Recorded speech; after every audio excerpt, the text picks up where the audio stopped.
You're listening to Hermitage FM, the heart of your community. And this is Dave Hyde. I'm joined by the wonderful Stacey Jackson. Stacey, how are you? I'm great. How are you? Not too bad, not too bad. Now, you're here today because you've got a new single out, and I've got to be honest, it interested me when I seen who it was featuring as well. Yeah, I'm sure it did.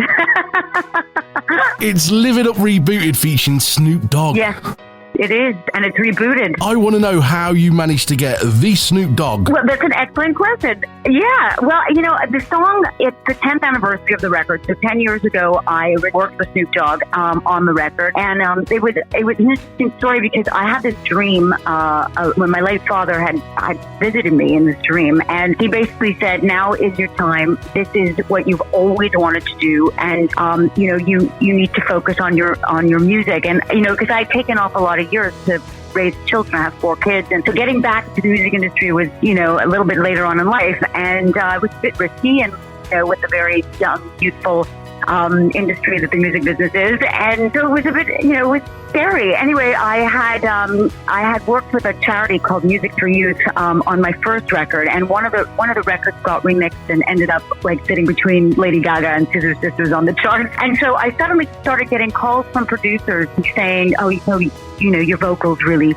suit this kind of music. Would you be interested in doing in co-writing a dance album?" And I was like, "Yeah, I would." So I started writing that album, and the album was actually called "Live It Up." And on the record, on the single from that record, I wanted a rapper. So I suspect because I had already had a hit record with one of the songs I had done off of the charity record, I was sending them out to rappers, and Snoop Dogg got the record and said, yeah, he liked the whole story of this woman basically starting her career again later on in life. And the next thing I know, I'm on a plane to Boston to record with Snoop. And it was very, you know, it wasn't just about writing the record with him. It was a whole experience. I mean, I physically went backstage, because I'm based here in London now. And I had like, you know, real old school collaboration with, and we talked about parenting, and I mean, it's so crazy. We actually bonded, and 10 years on, I'm still like good friends with the guys in the posse. I mean, I'm part of the dog pound now. 10 years on, I actually went to LA just recently, and I did a charity event with his guys for get kids off the street and get them into music and sport and more productive activities. And yeah, so I mean, it was a whole experience all around. Now people are, you know, very comfortable working remotely and sending parts back and forth musically when you're working on a collaboration. But with him, it was very old school. In fact, he was writing his rap on a BlackBerry. That's how old school it was. 10 years later, I did a movie called Boot Camp. I did a cameo in this movie, and they wanted me to sing the song I did with Snoop Dogg. So it just all came around full circle again 10 years later, just in time for the 10th anniversary of it. So, of course, we had to reboot the record as well. And that's the answer to your very long-winded answer to your question. But yeah, so here we are now with the new version 2021 of Live It Up. What was it like to revisit a song that you did so many years back and using, say, new technologies, new sounds? Yeah, oh wow. It's great because I work with some incredible producers. And of course, we've got the remixes coming out this Friday, which is great. And so it's taken it to a whole other level. And especially because 10 years ago, it wasn't just about the technology we have now, which is great. And obviously the sounds of the 80s are kind of back, and a little bit of that reference makes it a bit more synth poppy. And but to be honest, it's not even just about the music, but it's the industry that's changed also over 10 years. I mean, you know, at the time, Instagram was a baby, and there was no videos on Instagram or music at that point. And now TikTok, I mean, it didn't even exist back then. Spotify was just in its infancy. So, like, for me to have a new record out that was from 10 years ago, it's really a new record. I have like a second chance with, you know, a fantastic collaboration with someone as iconic as Snoop Dogg. So I'm over the moon. It's great. Well, the thing is, you seem like one of the hardest working people I know, because I do my social stalking. I do as much research as I can just to find out little bits about what you get up to. So you travel from, I believe, Canada to New York to be a television host on CBS News. I was a publicist. I was behind the scenes, actually. I worked for CBS News in the press department. Yeah, I was a publicist. I became only a presenter sort of later on in life. Actually, now I'm on TV. Did you meet your husband while in New York? I met him just before, actually, because I was still in college. He's my college sweetheart, and then I moved to New York. People would say you moved for a boy, but actually, no, I had a job. So I guess if all well failed, but then we ended up getting married, and then a few years later, I lived in New York for 10 years, and I moved to the UK a long time ago, about 21 years ago. So not that you can tell, because I don't sound at all English. My kids do, accent. but I will, because I sound stupid when I try to put it on.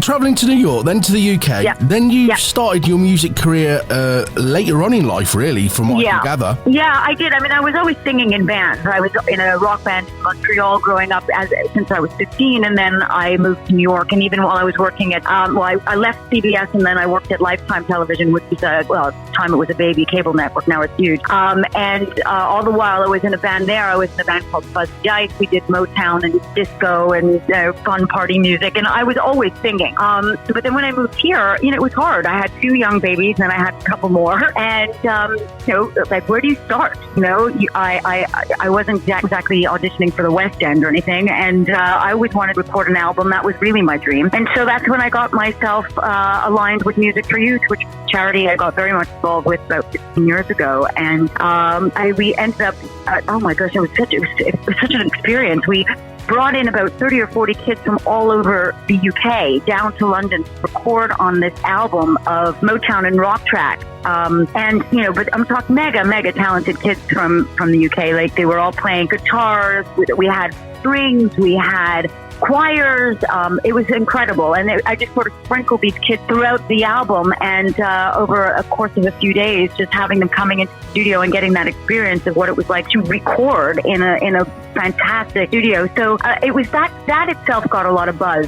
Getting that kind of experience and being really hands-on on the charity level, great. And then, of course, I guess it got a lot of buzz. One of the songs got remixed, and that's how everything really kicked off for me. So it's about 15 years ago now when I started recording Live It Up, and the album that Live It Up is on. But not only that, though, I believe you're a bit of an art collector as well? Yeah, I mean, I'm involved in the Serpentine. I'm a patron there in London, and, I do love art. I am an artist. I love art, and I'm not really a collector. I just, I think I know a lot about French Canadian art, which is funny. I grew up with my aunt, is quite a famous sculptress in Canada, and she was a big mentor for me.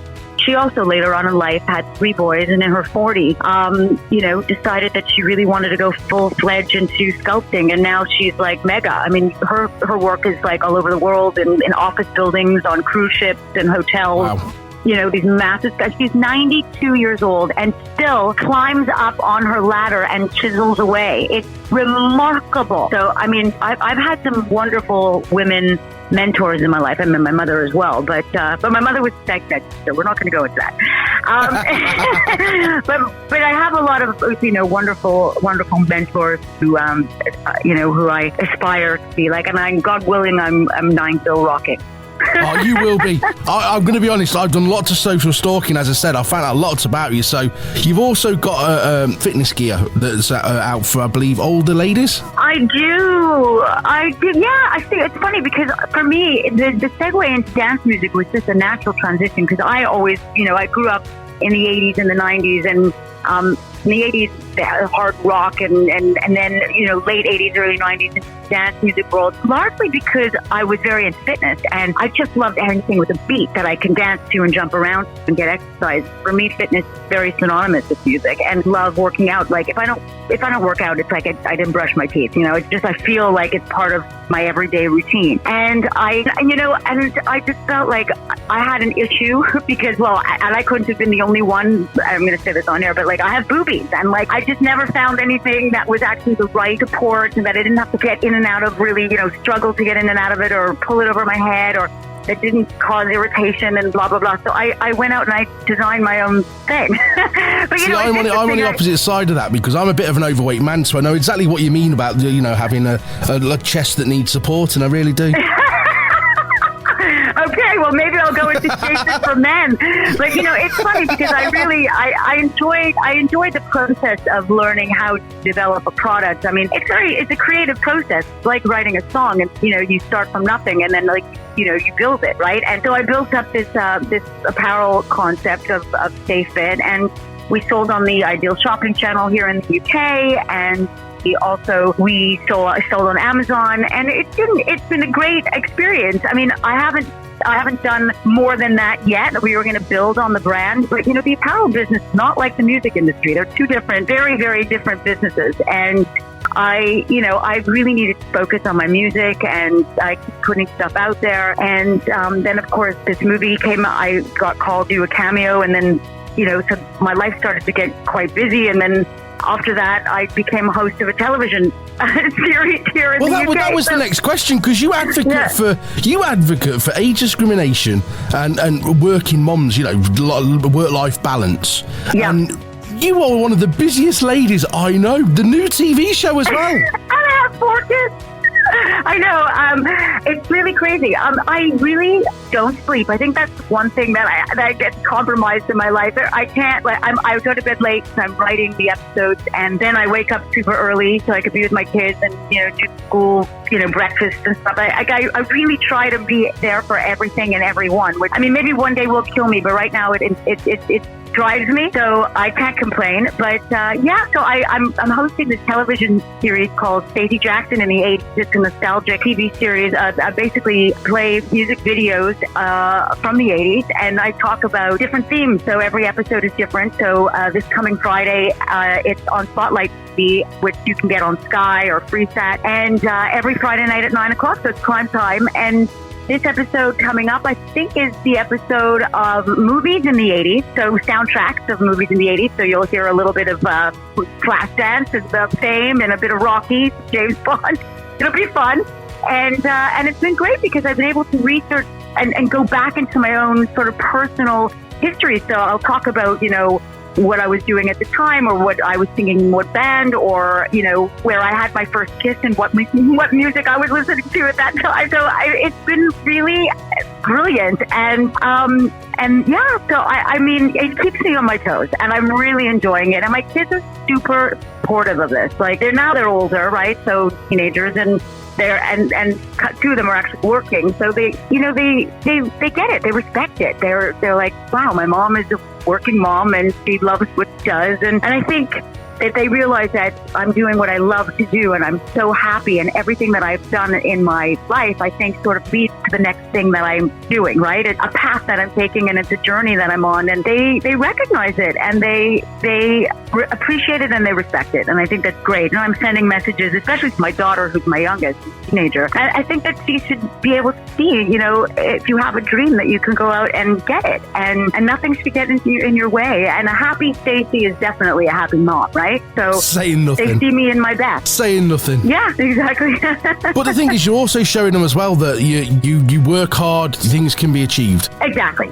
I mean, look, for every, it's not always rosy, right? I mean, I've had a lot of rejection in my life. You have to have thick skin. You have to develop, I auditioned for a couple of movies, and I've done other things that did pan out, and I've written soundtracks to a big television series, and that never got made. And, so this is what happens when you're an artist. There's a boatload of ideas that I've had, and Stay Fit, I finally took off, but I mean, there were so many prototypes before I actually got to the right one. And even the one that's out there, I still feel I can always make it better, and that's the thing as an artist. You're wanted to putting it out there. And so you have to develop a little bit of thick skin. I'm hoping my kids will see this and realize, okay, well, it's not all rose, but it is hard work. And with every step that I take, sometimes there's a few steps back. But you know what? That's part of life. And I want them to see that even if you're not always successful, because you learn from it, you learn from mistakes, you learn from trial and error, you learn the risks you take in life. And I think it's important that they see this. And I don't know, I'm very lucky that they're supportive. I really am. I don't think I could have done it without their cheerleading section, to be honest. When COVID hit last year, obviously in the middle of planning the release of the single, all the stuff that's coming up, you decided you was going to go and hit YouTube. Yeah. Well, I was bored. Just adding something else to the mix, you know? Well, actually, what I did do is I wrote a book. It's called How Snoop Dogg Made Me a Better Mom. And I wrote it. And it's a book. It's a fictionalized book about a woman who juggles basically being a mom and becoming a pop singer and all the trials and tribulations. And it was kind of almost finished right before the pandemic started. But then we sent it out to my literary agents and some publishers, and they loved it. But the feedback was that people were not perceiving or not reading the way that they were reading because of COVID, that they're in a different place in their life, and that even because it's a chick book, that even that sort of story needed to have a little bit more development in some of the characters. So I went back to the drawing board and gave the characters a little bit more depth. And I found it a very productive time because I got such great feedback that, you know, had I put it out right before COVID, it probably would have tanked. So I ended up really honing in on it and basically using this time to develop it better. And it's really, I can't wait for it to come out. So hopefully by the end of this year, we'll get it published, and that'll be my next thing. Do you know, I'm going to wait for the documentary with a camera crew following you for a reality TV show. I've turned down a lot of those, I have to tell you. I had not for lack of being asked. I think my kids would have absolutely, that's where they drew the line. They were like, Mom, do whatever you want other than going topless on air. And, you know, and no being followed around by a camera. It was okay to do a YouTube or an Instagram, you know, where I was able to control, you know, where the camera was allowed to go. But, you know, once you sign on with the TV network and they want to do that kind of, you know, real reality show, like, you know, your lives are in the hands of some editor, you know, and I was, I don't know. I didn't want to take that risk. I mean, my kids are, you know, they're my most important thing in the world. I didn't want to make them look like idiots, you know what I mean? I still think the title should be The Unstoppable Stacey Jackson. Oh, you're so cute. Thank you. Well, I feel energized. Just with the amount of stuff you've done. Well, I mean, I'm not that young. I have, you know, I've got a lot of years under my belt. So I think, you know, it all just feels like it's all happening now, but this isn't over the time, kind of. Like my husband says, it took 50 years to become an overnight success, you know? And I'm like, well, okay. Well, I was looking at one of the videos you did online, like if I hit play, see if it works. I've got a great new workout, and all you need is a bed or a bench or a chair, something that I know for sure you will have lying around the house. And then you start doing exercises. Yes. Right? Yeah. I've got to be honest, it was tiring watching the first video, so I thought I'd give one a shot. So I did the press-up thing. You did? I did the press-up thing, and it turns out it moved, and I face-planted the floor. That's hilarious. Well, you know, I'm good for you for trying, because, you know, I'm a big advocate about being able to move, you know, like, I think that exercise is overrated when it comes to like joining the gym, or like everybody gets so panicked or scared about exercise because they need equipment, or I'm like, that's not what it's about. You just have to press play, you know, put on your favorite tune and just move. That's all it's about, is going outside even if the weather's crap, just go outside and, you know, again, just walk. Or I mean, there's no excuse. You have you have a floor. You could lie on the floor and do sit-ups, press-ups, push-ups. There's so many things you could just do in 15 minutes of your day. And if you put that into your life just a few times a week, it's more than what you're doing now. It's better than zero. And I think it's make you feel better. Fitness for me isn't just about a physical strength. It's a mental strength. Like, I think that if you feel good about yourself physically, you just walk more confidently, you feel less tired, got energy. I don't know. There's a real relationship between being strong physically and being strong mentally, I think. So I think that's probably another reason why I'm so energetic, because I carve out 45 minutes every single day to do something physical. It makes sense. Keep moving. But I've got to be honest, there's some great content on your YouTube channel. Oh, thanks. That span a few years as well, doesn't it? Yeah, it does. I mean, and you know, it's funny. We never really pushed YouTube that much. I would put stuff out there, but it's not like went whole hog and promoted it in my YouTube stuff.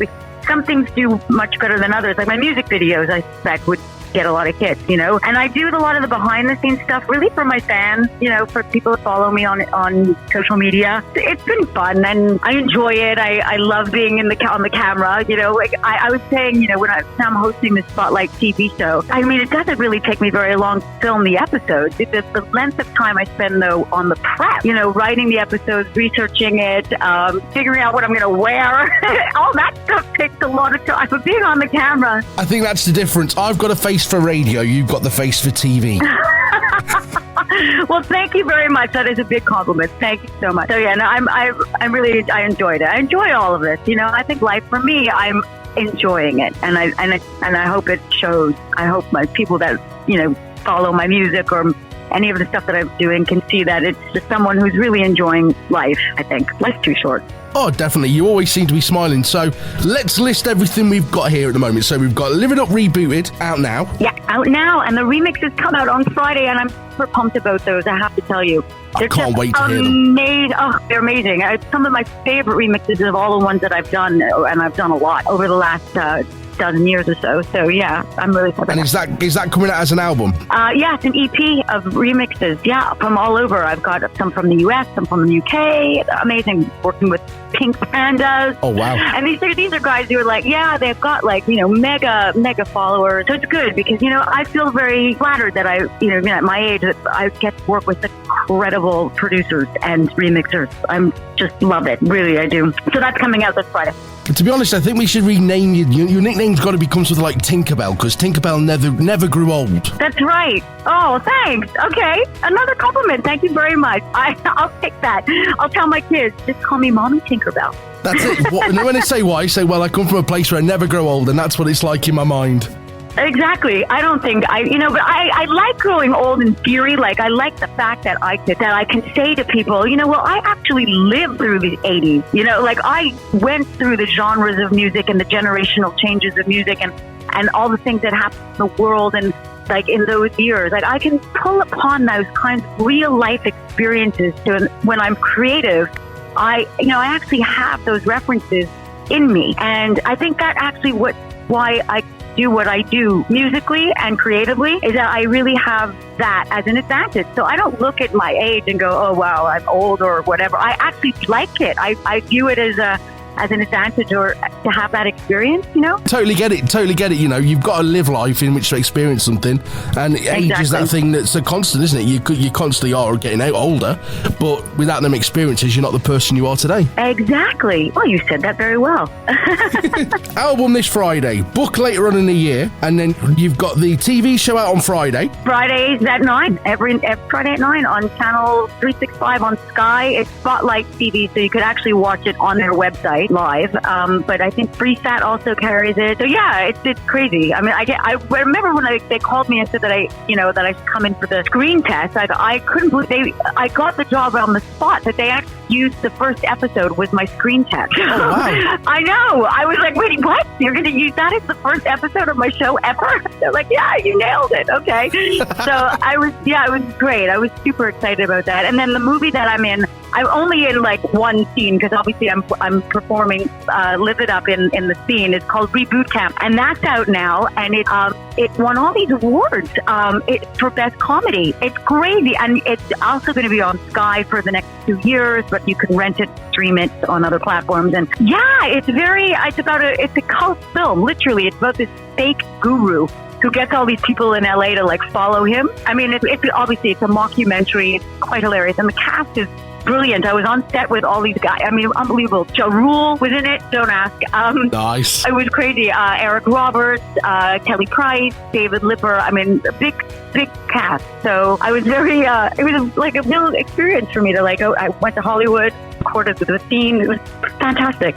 So yeah, that's out now. It does sound like you're having lots of fun. It really does. I am. Well, Stacey, thank you very much for joining me this morning. Well, it was wonderful. It was such a nice chat. No doubt I will speak to you again because this EP I'm really looking forward to hearing, I've got to be honest. Oh, thank you. I hope you guys are playing it and dancing to it and doing a little exercise to it. So good. And be careful with those press-ups.